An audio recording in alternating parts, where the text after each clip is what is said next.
అందరికీ నమస్కారం.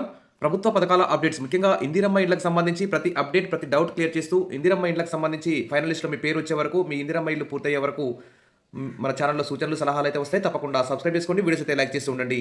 ఇక ఇందిరమ్మ ఇండ్ల లిస్ట్‌కి సంబంధించి వడపోత కార్యక్రమం అయితే మొదలైంది. అధికారులు ఒక రిపోర్ట్ పంపిస్తే ఇక్కడ ప్రజాప్రతినిధులు ఒక లిస్టు తయారు చేస్తున్నట్టు ఇక్కడ న్యూస్ అయితే కనిపిస్తుంది. ఇక వడపోతలో ఉక్కపోత, ఎమ్మెల్యేలు వర్సెస్ కలెక్టర్లు అంటే ఇక్కడ న్యూస్ చూస్తున్నాం. మరి ఆల్రెడీ అందరికీ కూడా అనుమానమే ఉంది. సర్వేల మీద సర్వేలు చేస్తున్నారు, దరఖాస్తుల మీద దరఖాస్తులు తీసుకుంటున్నారు. కొన్ని గ్రామాల్లో అయితే అర్హులకు ఇందిరమ్మ ఇల్లు రాకుండా అనర్హులకే ఇందిరమ్మ ఇల్లు ఇచ్చారని, కొన్ని చోట్ల ముగ్గుపోయకుండా ఆ ఇందిరమ్మ ఇళ్ళ మంజూరు పత్రాలు కూడా చింపేసినటువంటి గ్రామాలు కూడా కొన్ని మనం న్యూస్ పేపర్లో చూస్తూనే ఉన్నాం. కాబట్టి అధికారులైతే ఇందిరమ్మ ఇళ్ళ యాప్ ద్వారా నిజమైన అర్హులకే ఇందిరమ్మ ఇల్లు లిస్టులో స్థానం అయితే కల్పిస్తున్నారు. కానీ ఆ లిస్టు మరి పైకి పోయిన తర్వాత ఎమ్మెల్యేలు, ఇన్ఛార్జి మంత్రుల ఆధ్వర్యంలో వారికి ఇష్టమైన వారి పేర్లు చేరుస్తూ నిజమైన అర్హుల్ని పక్కకు పెడుతున్నారనేటువంటి అపోహలు అయితే ఇక్కడ కనిపిస్తున్నాయి. దీంట్లో చూస్తే ఎమ్మెల్యేలు వర్సెస్ కలెక్టర్లు, మధ్యలో జిల్లా ఇన్ఛార్జి మంత్రులు, విమర్శల నేపథ్యంలో కలెక్టర్ల జోక్యం, ఎమ్మెల్యేల సిఫార్సు లిస్టులకు బ్రేక్, ఇందిరమ్మ ఇళ్ల లబ్ధారుల ఎంపికలో నెలకొన్న గందరగోళం అంటే ఇక్కడ మనం న్యూస్ చూస్తున్నాం. మరి రాష్ట్ర ప్రభుత్వం ప్రతిష్టాత్మకంగా చేపట్టిన ఇందిరమ్మ ఇండ్ల పథకం చిన్న చిన్న లోపాల కారణంగా రాజకీయ ఆరోపణలకు, విమర్శలకు గురవుతోంది. ఈ పథకం అమలు క్రమంలో తమదే పైచేయి ఉండాలన్న కోణంలో స్థానిక ఎమ్మెల్యేలు కల్పించుకుంటున్నారు. లబ్ధిదారుల ఎంపిక ప్రక్రియ గ్రామ స్థాయి నుంచే జరుగుతున్నప్పటికీ ఆ జాబితాలు పై స్థాయికి వెళ్లేసరికి తారుమారవుతున్నాయన్న ఆరోపణలు క్షేత్రస్థాయిలో వెలువెత్తున్నాయి. ఎమ్మెల్యేల జోక్యంతో కొన్ని స్థానిక నాయకుల ప్రోద్బలంతో మరికొన్ని అధికార పార్టీ వారి పేర్లే జాబితాల్లోకి చొరబడుతుండడంతో మరి ప్రాధాన్యతలు అయితే మారిపోతున్నాయి, లిస్టులే మారిపోతున్నాయని చెప్పేసి ఇక్కడ గగ్గోలు అయితే పెడుతున్నారు. ఈ క్రమంలో ఇప్పటికే కొన్ని నియోజకవర్గాల్లో ఆ జాబితాలు అంటే ఆ లిస్టులు జిల్లా కలెక్టర్ల వద్దకైతే చేరుకున్నాయి. అయితే ఫిర్యాదులు వచ్చిన నియోజకవర్గాల్లో మాత్రం పరిశీలన నిమిత్తం వాటిని పక్కన పెట్టడంతో ఎమ్మెల్యేలు వర్సెస్ కలెక్టర్లు అన్న విధానం అయితే కనిపిస్తోంది. మధ్యలో జిల్లా ఇన్ఛార్జి మంత్రులు కూడా కల్పించుకుంటున్న కారణంగా ఇందిరమ్మ ఇళ్ల లబ్ధారుల ఎంపికలో గందరగోళం మరింతగా పెరుగుతోంది.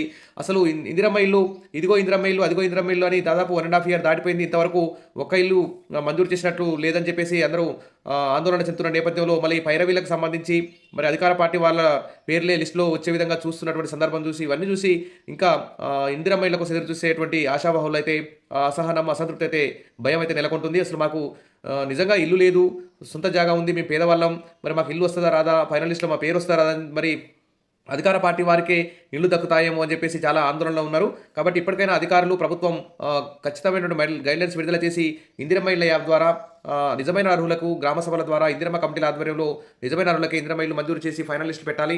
ఇక మార్చి 8 తోటి ఎమ్మెల్సీ ఎన్నికల కోడ్ కూడా ముగుస్తుంది. మరి ఇప్పుడైతే మొదటి విడతగా 72 ఇళ్ల నిర్మాణానికి సంబంధించి మార్చి 15 వరకు వారి అకౌంట్లో మొదటి విడత డబ్బులు ₹1,00,000 కూడా అకౌంట్లో వేస్తారు. ఇక మరి మార్చి 2వ వారంలో రాష్ట్ర వ్యాప్తంగా ఉన్న అన్ని గ్రామాల్లో మరి ఇందిరమ్మ కమిటీలు, గ్రామ సభల ఆధ్వర్యంలో ఫైనల్ లిస్ట్ పెట్టాల్సిన అవసరం ఉంది. మరి అసలు పెట్టారో కూడా ఇంతవరకు అయితే ఎలాంటి క్లారిటీ అయితే లేదు. మరి హైదరాబాద్ మహానగర పరిధిలో అసెంబ్లీ సెగ్మెంట్లు మినహా చాలా చోట్ల గ్రామాల వారీగా లిస్టు మొత్తం సిద్ధం చేసిన అధికార యంత్రాంగం వాటిని బహిర్గతం చేయలేకపోతుంది. కొన్ని ఊర్లలో లిస్టు బయటపెట్టగానే పెద్ద పెద్ద గొడవలు కూడా జరిగిన సందర్భాలు కూడా మనం చూస్తున్నాం. కాబట్టి మరి గ్రామాల వారీగా తయారు చేసిన ఇందిరమ్మ ఇళ్ల ఫైనల్ లిస్టును బయట పెట్టడానికి అధికారులు అయితే ఇప్పుడు జగ్గుతున్నారు. ఎందుకంటే ఆ లిస్టు బయట పెడితే ఎన్ని గొడవలు అయితే ఏమో, మరి అప్లై చేసుకున్న వాళ్ళేమో 80 లక్షల మంది ఉన్నారు, ఇందిరమ్మ ఇల్లు వచ్చేమో మరి 4,50,000 మందికి ఇందిరమ్మ ఇల్లు ఇస్తున్నారంటే కాంపిటీషన్ ఎక్కువ ఉంది. మరి లిస్టు బయట పెట్టగానే మరి ఎన్ని గొడవలు అయితే ఏమో అని చెప్పేసి అధికారులు అయితే భయపడుతున్నారు. మరి ఈ విధానం ప్రభుత్వంపై ఆరోపణలకు తావిస్తుంది. గ్రామ సభలు మొదలుకొని సర్వే విచారణ అధికారుల వరకు వివిధ స్థాయిలో వడపోత జరిగినప్పటికీ మరి ఫైనల్గా ఎమ్మెల్యేల అభిష్టం మేరకే లిస్టు ఖరారు చేస్తున్నారని ఇక్కడ ప్రతిపక్షాల నాయకులు అయితే ఆందోళన వ్యక్తం చేస్తున్నారు. ఈ క్రమంలో విపక్ష శాసనసభ్యులు ఉన్న స్థానాల్లో అధికారులకు తిప్పలైతే తప్పడం లేదు. ఓవైపు విమర్శలు, మరోవైపు ఒత్తిడి కారణంగా అయోమయానికి గురవుతున్నారు. ప్రభుత్వ మార్గదర్శకాలకు విరుద్ధంగా వ్యవహరిస్తున్నారని ఆరోపణల నేపథ్యంలో కొన్ని చోట్ల ఎమ్మెల్యేలు పంపిన లిస్టులను కలెక్టర్లు పక్కన పెట్టక తప్పడం లేదు. మరి క్షేత్రస్థాయిలో వాస్తవాలను పరిశీలిస్తే ఇందిరమ్మ ఇళ్ల సర్వే సమయంలో సూచించిన స్థలంలోనే ఇళ్ల నిర్మించుకోవాలి. సర్వే సందర్భంగా చూపించిన స్థలాలకు బదులుగా మరో చోట ఇల్లు నిర్మాణం చేపట్టేందుకు ప్రయత్నిస్తే ఆ ఇళ్లను రద్దు చేస్తామని హెచ్చరించింది. ఇక పారదర్శక విధానానికే ప్రభుత్వం ముగ్గు. ఎలాంటి అవకతవకలు లేకుండా జియో ఫెన్సింగ్ విధానం ద్వారా స్పెషల్ ఇందిరమ్మ ఇళ్ల యాప్ ద్వారా స్థలం వివరాలు అక్షాంశ రేఖాంశాలతో గుర్తిస్తారు. వెరిఫికేషన్ కోసం వచ్చిన సమయంలో అదే స్థలాన్ని నమోదు చేసిన యాప్ ద్వారా నిశ్చితంగా పరిశీలిస్తారు. సర్వే వివరాలు సరిపోలితేనే ఆయా లబ్ధిదారుల ఫోటోలు, వ్యక్తిగత వివరాలన్నీ ఆన్లైన్లో అప్లోడ్ అవుతాయని గమనించాలి. ఏదైనా తప్పుడు సమాచారం ఇచ్చినట్టు తేలితే ఆ యాప్ ఆయా వివరాలను అయితే తీసుకోదు. మరి కాబట్టి ప్రభుత్వం కొత్తగా ప్రవేశపెట్టబోయే జియో ఫెన్సింగ్ విధానంతో అక్రమాలకు అడ్డుకట్ట పడనుంది. పాత ఇళ్లను చూపించి మరో చోట కొత్త ఇళ్లను కట్టే పరిస్థితి కూడా ఉండదు. ఒకప్పుడైతే ఒకరి పేరు మీద ఇల్లు మంజూరైతే వారి పేరుతో మరొకరు ఇళ్ల నిర్మాణం చేయడం, దరఖాస్తుకు ముందు ఇళ్ల చోట ఒక దగ్గర చూపించి మరో చోట ఇళ్లు నిర్మించుకోవడం వంటివి ఎక్కువగా జరిగేవి. రాబోయే ఈ కొత్త జియో ఫెన్సింగ్ విధానం ద్వారా అలాంటి అక్రమాలకు అడ్డుకట్ట వేసే అవకాశం ఉందని చెప్తున్నారు. అదేవిధంగా ముగ్గు వేసే సమయంలో ఇంటి యజమానితో పాటు గ్రామ కార్యదర్శి, వార్డు అధికారి కూడా ఫోటో దిగాల్సి ఉంటుంది. కాబట్టి సర్వేలో ఎక్కడ ఏ ప్లేస్ అయితే చూపించారో ఆ ప్లేస్లోనే ఇక్కడ ఇల్లు కట్టుకోవాల్సిన అవసరం ఉంది. దాదాపు 72,000 ఇండ్లకు సంబంధించి మొదటి విడతగా మార్చి 15లోగా ఖాతాలో డబ్బులు కూడా జమ అయ్యే అవకాశం ఉంది. కాబట్టి అందరూ కూడా ముగ్గు పోసుకోవాలని చెప్పి అధికారులు అయితే ఆదేశాలు జారీ చేస్తున్నారు. ఇక మార్చి 15 లోపు ముగ్గు పోసుకోకపోతే వారికి సంబంధించిన ఇళ్లను కూడా క్యాన్సిల్ చేసి రెండో లిస్టు వారికి ఇచ్చే అవకాశం ఉందని అధికారులు అయితే చెప్తున్నారు. ఇక ఇంటి నిర్మాణానికి కనీసం 60 గజాల స్థలం ఉండాలన్న ప్రభుత్వ నిబంధన విధించింది. ఇందిరమ్మ ఇంటిలో ఒక బెడ్రూమ్, కిచెన్, హాల్, స్నానాల గది, టాయిలెట్ ఉంటుంది. ఈ నమూనాలో లబ్ధిదారులు ఇంటిని ఖచ్చితంగా నిర్మించుకోవాల్సి ఉంటుంది. తాజాగా అందిన సమాచారం మేరకు 1480 మందిలో ఇప్పటికే 700 మంది ఇంటి నిర్మాణం ప్రారంభించారు. వాటికి గ్రామ కార్యదర్శులు ఆధ్వర్యంలో జియో ఫెన్సింగ్ కూడా చేశారు.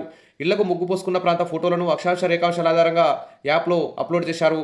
మొదటి దశలో నిర్మించబోతున్న ఇండ్ల లబ్ధిదారులకు ప్రభుత్వం మొదటి విడత మార్చి 15లోగా ₹1,00,000 అయితే అకౌంట్లో జమ చేస్తుంది. ఇందుకు అవసరమయ్యే 715 కోట్ల మొత్తాన్ని కూడా సిద్ధం చేసింది. అదేవిధంగా ప్రధానమంత్రి ఆవాస్ యోజన పథకం కింద పట్టణ ప్రాంత ఇండ్లకు సంబంధించి కేంద్ర ప్రభుత్వం 25,000 ఇండ్లు మంజూరు చేసింది. ఇక గ్రామీణ ప్రాంతాలకు సంబంధించి మరి ఎన్ని ఇండ్లు మంజూరు చేస్తుందో కేంద్ర ప్రభుత్వం అనేది ఇంతవరకు కూడా క్లారిటీ అయితే లేదు.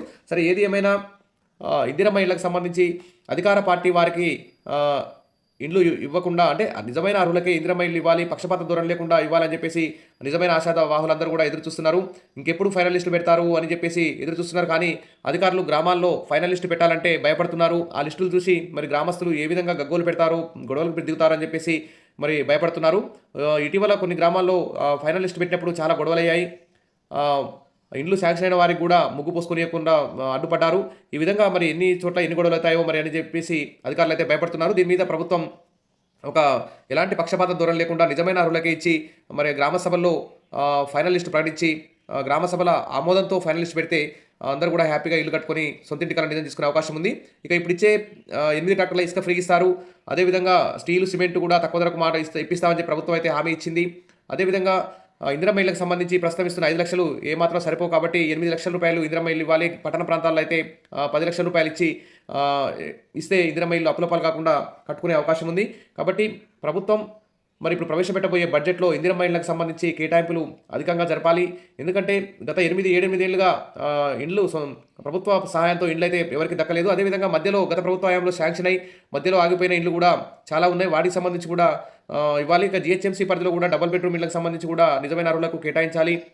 జిహెచ్ఎంసీ పరిధిలో కూడా మరి వార్డు సభలు కూడా ఇంతవరకు అయితే ఎప్పుడు పెడతారో కూడా క్లారిటీ అయితే లేదు. దానికి సంబంధించి కూడా ప్రభుత్వం వెంటనే హైదరాబాద్ జిహెచ్ఎంసీ కంటోన్మెంట్ ఏరియా పరిధిలో కూడా ఇందిరమ్మ ఇళ్ల సర్వే దాదాపు పూర్తిగా వస్తుంది. మరి వార్డు సభలు ఎప్పుడు పెడతారు, ఫైనల్ లిస్ట్ ఎప్పుడు పెడతారని చెప్పి వాళ్ళు కూడా ఎదురు చూస్తున్నారు. కాబట్టి ప్రభుత్వం వెంటనే ఇందిరమ్మ ఇళ్ల ఫైనల్ లిస్టుకు పెట్టాలి. నిజమైన అర్హులకే ఇందిరమ్మ ఇల్లు ఇవ్వాలి. ప్రతి ఇందిరమ్మ ఇంటికి గ్రామీణ ప్రాంతాలు అయితే 8 లక్షలకు పెంచాలి. పట్టణ ప్రాంతాలు అయితే 10 లక్షలకు పెంచాలి. మొదటి ఎవరికైతే ఇల్లు శాంక్షన్ అయిందో ఆ డబ్బులు మొత్తం ఒకేసారి వారి అకౌంట్లో వేయాలి. ఈ విధంగా చర్యలు తీసుకుంటే సొంతింటి కళ నిజమయ్యే అవకాశం ఉంది. కాబట్టి ప్రభుత్వం బడ్జెట్లో నిధులు భారీ ఎత్తున కేటాయిస్తుందని చెప్పి ఆశిద్దాం. Wish all the best. మరిన్ని అప్డేట్స్ కోసం మన ఛానల్ని ఫాలో అవుతుండండి. వీడియోస్ అయితే లైక్ చేసి ఉండండి. Thank you.